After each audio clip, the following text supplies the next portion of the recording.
ang pakiramdam niya dahil ilang beses na rin tong nagsuka. Kahapon pa ganito na ang nangyayari sa kanya at ang dinahilan niya sa akin ang nakain daw niyang pansit kahapon. Baka iba na yan, Grace. Magpa-check up ka na kaya? Umiling siya matapos itong humigang muli. Naipikit niyang mata habang mabilis ang kanyang paghinga. Ayos lang ako, Winnie. Pumasok ka na. Ilang araw na lang tayo dito at aalis na tayo. Bumuntong hininga ako bago maupo sa gilid niya. Hinawakan ko ang noon ito, ngunit normal lang naman ang temperatura. Nakapagtataka lamang na ilang ulit na siyang nagsuka. Hindi rin to kumakain ng maayos at panay tulog lamang siya. Hindi ko tuloy maiwasang isipin na baka meron nang nabuo sa nangyari noong nakarang buwan. Diretnan ka na ba ng dalaw, Grace? Napamulat siya ng mata matapos kong itanong iyon. Sa totoo lang, alam kong dito nagkaroon ng dalaw. Wala naman kasi ako nakita mga pads at senyales na meron siya. Hindi pa. Dahil sa sagot niyang iyon, hindi ko malaman kung paano sasabihin ang nasa isip ko. Hindi kaya, Grace? Baka kailangan mo na talagang magpa-check up. Umiling siya sa suggestion ko. Magiging maayos din ako, Winnie. Baka na-delay lang ako. Pumasok ka na. Di na muna ako papasok kung ganyan din naman ang pakiramdam mo. Dito na muna ako. Winnie? Tumayo ako sabay lapag sa bag upang itabi na iyon. Lumabas lamang ako. May bibilhin lamang ako. Hindi ko na hinintay pa ang sasabihin nito dahil lumabas na ako upang may bilhin lamang saglit. Alam kong di naman na siya papayag magpakonsulta dahil ayaw nito ng gastos. Ngunit nasisiguro kung may kakaiba nang nangyayari. Di naman na po pwede maghintay siya na isang buwan upang malaman ng husto ang kanyang lagay. Kalahating oras ang itinagal ko bago ko makabalik ng apartment. Nakahinga pa rin si Grace ngunit narinig niya akong pumasok. Nagmulat siya ng mga mata na agad dumapos sa akin ang paningin niya. Saan ka nagpunta? Lumapit ako sa kanya bago ilahad ang bagay na binili ko. Subukan mo to. Nangunot ang noon niya habang nakatingin sa hawak ko. 2 pregnancy test iyon at nararapat lamang na malaman namin ang resulta ngayon bago kami umuwi ng probinsya. Sinabi mo bang baka buntis ako? Tumango ako. 2 araw ka nang umuwi ng probinsya. Nagsusuka at walang ganang kumain. Hindi ka ba nagtataka? Wala din namang mawawala kung susubukan mo itong 2 PT. Nag-iwas siya ng tingin bago nito kagatin ang kanyang labi. Paano kung lumunok siya na 1 beses bago muling bumaling sa akin? What if I'm pregnant? Sasabihin natin yon, Caris? Hindi naman na pwedeng itago mo. Si Papa, paano? Magagalit yun sa akin, Winnie? Ako lang inaasahan nila. Yung ipon ko naubos na kaya't kailangan ko pang magtrabaho. Bumuntong hininga ako. Dahil alam ko naman na panganay si Grace. Ngunit hindi naman na napabayaan ni Reese ang anak nila kung sakaling buntis nga ito. Huwag mo na munang isipin yon. Kailangan muna nating malaman kung buntis ka nga. Muli, dumapo ang tingin nito sa hawak ko. Napabuntong hininga siya dahil tiyak na wala naman na tong magagawa pa kung hindi sundin ang utos ko. Mula sa labas ng banyo nakatayo lamang ako doon dahil inihintay ko si Grace na lumabas. Hindi ko alam kung ba't ako kinakabahan. Gayong, alam ko namang mabait na lalaki si Reese. Hindi na mapapasama si Grace sa mga Montelucas dahil higit na saswertehin pa ito kung sakali. Hindi ka pa ba tapos, Grace? 2 beses na kumatok ako dahil ilang minuto na siyang naroon. Hindi ko alam kung nasubukan na ba niya ito o hindi pa dahil wala naman akong naririnig na kaluskos. Ngunit ilang segundong muli bumukas ang pinto niya at inilawal na siya nito. Walang ekspresyon ang mukha nito bago siya bumuntong hininga. Ano? Kamusta na? Tumingin siya sa akin. Para bang maiiyak ito ngunit kinagat niya ang kanyang pang-ibabang labi para pigilan iyon. Winnie? Gumaralgal ang kanyang tinig bago nito iabot sa akin ng 2 PT. Kinuha ko iyon at tagliang tiningnan upang makita ng resulta. Dahil 2 guhit ang nasaksihan ko roon, halos mapamaang ako bago tuloy ang tumingin kay Grace na ngayon naluluha na. Buntis nga ako. Napapikit ako bago bumuntong hininga. Niyakap ko rin to habang hinahaplos ang kanyang likuran. Huwag kang mag-alala. Ako na ang bahalang magsabi kay Reese. Magpahinga ka na. Hindi siya nagbigay imik sa sinabi kong iyon. Lumakad na siya paalis sa harapan ko upang magpahingang muli. Samantalang ako hindi ko halos malaman kung paano umpisan lahat ng to kay Reese. Ngunit alam ko naman na hindi sila tinalikuran nito dahil nga sa nangyaring yon. 9:00 na magtungo ako ng kumpanya. Marami ng empleyadong pumapasok kaya halos nakasingit pa ako sa elevator kahit marami nang naroon. Nais ko lamang talaga na mahabol si Riz ngayon sa opisina dahil alam kong may dadalhan siyang meeting mamayang 10:00. Habang nasa loob ng elevator, nag-iisip pa ako kung paano kong sasabihin sa kanya. Dala ko ang aking bag kung saan naroon ang isang PT na ipinakita ko kay Riz. Alam niyo bang nagbagong schedule ng kasal na Asher, Sir at si Rika? Natigilan ako dahil sa narinig kong iyon sa likuran. Bulong-bulungan niyo ng mga kababaihan dahil alam ko naman, kilala na rin si Asher dito. Nabalitaan ko na nga yan. Noong nakarang linggo ay nag-abot sila ng invitation, pero kaninang umaga lamang ay inanunsyo na sa sunod na linggo na lamang iyon gaganapin. Ano kayang nangyari? Hindi ko rin alam eh. Baka may problema. Pansin ko rin na hindi mo lang magkarelasyon ang dalawa. Para bang ang lamig nila sa isa't isa. Napabuntong hininga na lamang ako dahil sa mga naririnig kong iyon. Bumukas na rin ang elevator dahilan para makalabas na ako. Ngunit hindi mawala yun sa isip ko habang tinatahak ang pasilyo patungo sa opisina ni Riz. Tila ba wala ako sa sarili at muntikan na akong matumba dahil bigla na lang may sumulpot na tao sa harapan ko. Dahil doon nahulog ang hawak kong bag dahilan para magkalat iyon sa sahig. Hindi ko na pinansin pa kung sino ba ang taong yon.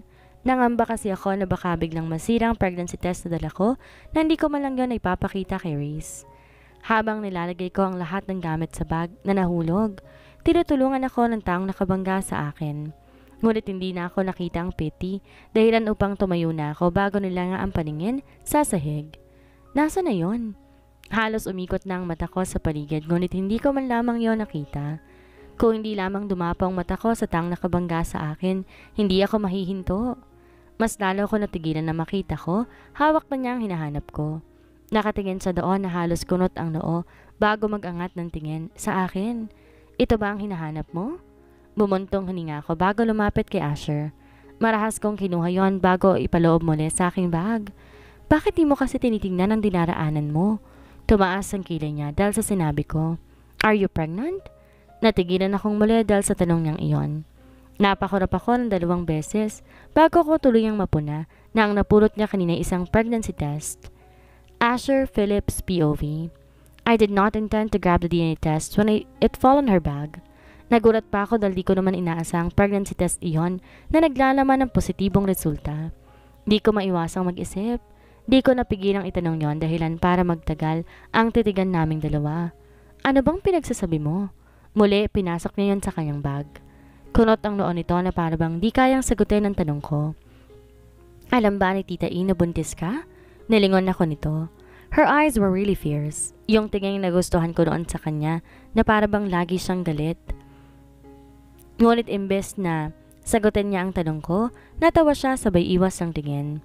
Umiling pa ito bago nito kagate ng kanyang labi. Nagkakamali ka lang. Nagsalubong ang kilay ko sa kanyang inusal. Ngunit bago pa man nga ako makapagsalita, lumis na ang tingin nito sa likuran bago magsalita ang lalaking naroon. May problema ba? Doon na nabaling ang atensyon ni Winnie kung saan agaran siyang lumapit kay Riz. Inalikan niya to sa braso na naging sanhi ng pagtaas ng kilay ko. May importante akong sasabihin sa'yo. Pumaling ang ulo ko sa narinig. Ang anong importanteng bagay ang sasabihin niya sa lalaking to? Hindi kaya napamaang ako dahil sa naisip ko. Hindi kaya sasabihin ni Winnie ang tungkol sa pregnancy test? Siya ang ama. Mukhang importante nga yan. Yon ang sagot ni Riz bago tumango si Winnie. Importante nga. Kailangan mong malaman to. Tumango si Riz bago to igiya paalis ni Winnie. Ngunit bago pa sila makalayo sa akin, hinawakan kong pulsuhan ni Winnie dahilan upang mahinto siya sa paglalakad. Saan kayo pupunta? Nangunot ang noon nito.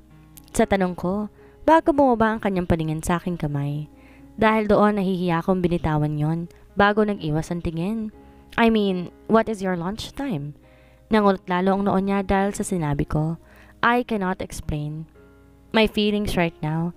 Para bang nahihiya na nais nang mag-walk out sa harapan nila? Mamaya na lang tayo mag-usap. May importante lang kaming pag-uusapan. Nangunot ang noo ko nang tinalikuran niya ako. Sumama siya kay Reese habang ako puno ng katanungan tungkol sa nasaksihan ko kanina. Mas importante yon. Tungkol ba yun sa pregnancy test na nakita ko kanina? Dahil nga sa nangyaring iyon, lumisan na ako para magtungo sa parking lot. Naroon lamang ako habang iniisip ang bagay na nakita ko. Totoo bang buntis siya? Paano nangyari yon? Kung si Reese ang ama ng batang yon, bakit napakabilis? Halos isang buwan pa lang naman simula na magkakilala sila. Samantalang kami, halos 2 taon. Natawa ako dahil sa naisip kong iyon. Hindi lamang ako makapaniwala kaya nagkakaganito ako. Para bang tumatak na yun sa isip ko na halos pasakit ng aking ulo. Habang nakaupo ako sa loob ng kotse, natanawan ko si Reese na nagmamadali sa paglalakad mag-isa. Nagtataka ako kung bakit mag-isa lamang ito, gayong kasama lamang niya si Winnie kanina. Iniwan na lang ba ito sa itaas? Hindi ba niya nagustuhan ang nalamang balita na buntis si Winnie at siyang ama? Natawa ako bago lumabas ng kotse. Ang malas lang dahil di ko na ito naabutan kung nasaan mabilis na rin itong pinaharurot ang kotse na makasakay ito doon. Napabuga ako ng hangin bago napahilamos sa mukha. Gago yun ah, I whispered while I am frowning. Daralam kong naroon pa si Winnie sa itaas. Bumalik na ako sa loob para puntahan siya. Pero bago ako makapasok ng elevator, nakita ko na itong pababa ng hagdan habang hawak ang bag niya. Dahil nakita niya ako, huminto siya, dahilan para lapitan ko ito. Kunot ang noo bago tinignan ang taas ng hagdan. Did you take this way? Nakatingin lamang siya sa akin na para bang normal lamang. Walang reaksyon o ni anong bakas ng emosyon. Bakit naghagdan ka? Paano kung mahilo ka dyan? Hindi naman ako nahilo eh. Nakababa naman ako ng maayos, hindi ba? Natawa ko sabay iwas ng tingin. Sarkasmo pa rin talaga hanggang ngayon. Iba na kasi ngayon eh. Hindi ka dapat damayan dyan. Lalo na hindi ko na ituloy ang sasabihin ko dahil bumaba ng tingin ko sa kanyang tiyan. Di na rin naman iyon halata dahil siguro nasa 1 buwan na. Pero grabe, hindi ako makapaniwala. Dahil buntis ka? I added before I looked at her eyes. Kita ko kung paano siya naguluhan sa sinabi ko, ngunit pinagsawalang bahala ko na lamang iyon. I sighed before biting my lower lip. Ano pa bang magagawa ko kung buntis na nga siya? Mukha namang di naging magandang pag-uusap niyo ni Reese. Yon ang sinabi ko bago siya nag-iwas ng tingin. Ano naman ngayon sa'yo kung hindi naging maganda? Tumaas ang kilay ko. Nagsusungit siya. Ang pagkakaalam ko sa mga buntis, masusungit talaga. At eto siya ngayon sa ginagawa niyang pagsusuplada sa akin. Bakit di ka man lang niya hinintay? Inihatid ka man lang sana niya. May trabaho pa ako kaya di pa oras ng uwian. Gusto ko lang naman kumain. May gusto ko bang kainin?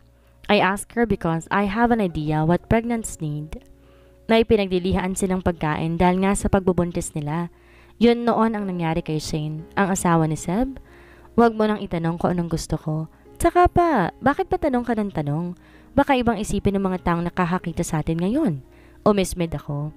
Iniisip pa rin ba niya iyon? Pakialam ko sa mga taong nakakakita sa amin ngayon.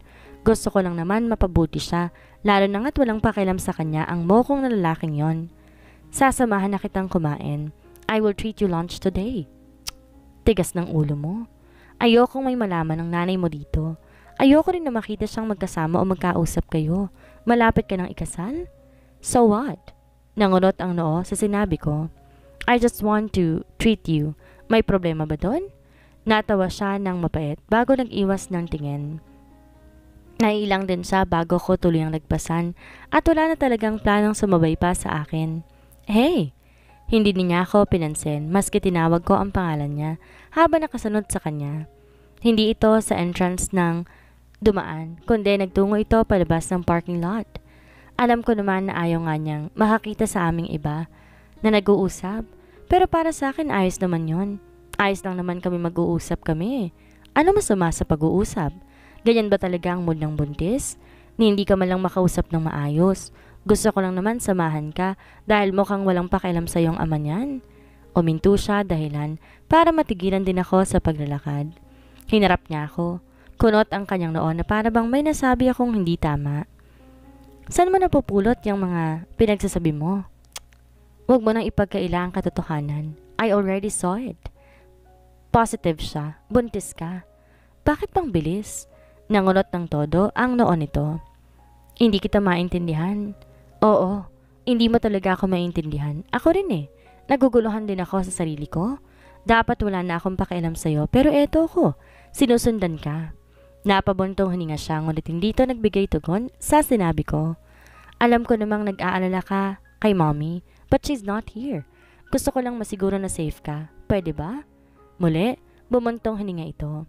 Pabayaan mo na lamang ako. May kanya-kanya na tayong buhay. Ikaw, ikakasal ka na.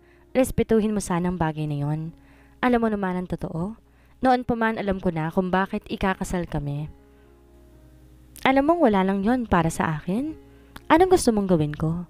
I just want to hear your side. Para naging klaro sa akin ang lahat kung bakit tayo nagkahiwalay. Hindi ko pa nakakausap si mommy. But once I talk to her, sasabihin ko ang nangyayaring yon. Nag-iwas ito ng tingin bago matawa. Hindi na kailangan. Kalimutan mo na lamang iyon. Wala nang mangyayari pa. Maski sabihin mo man yan sa nanay mo, nangyari na eh. Hindi na yan maibabalik pa. But I know that we can go back as a friend. Natawa siya bago ko sinulyapan. Nasisiraan ka na ba? Dati tayong magkasintahan at sinasabi mo, pwede tayong maging magkaibigan? Why not? Hindi magandang ideya yon. Hindi mo na rin ako dapat nakausapin pa. Tumalikod na siyang muli, ngunit wala akong plano na paalisin siya dahil sobrang init na sa labas. Balak lang ba niyang maglakad? Ngunit hindi ko na siya hinintay makapalag dahil giniya ko na ito patungo sa aking kotse. Binuksan ko ang pinto nito at sapilitan siyang isinakay. Wala itong nagawa kundi ang tumingin sa akin hanggang sa makaupo ako sa tabi niya. Anong ginagawa mo, Asher? We're almost been in a relationship for 2 years. Before, pero nirespeto kita. I am willing to wait, pero si Riz, ganun lang?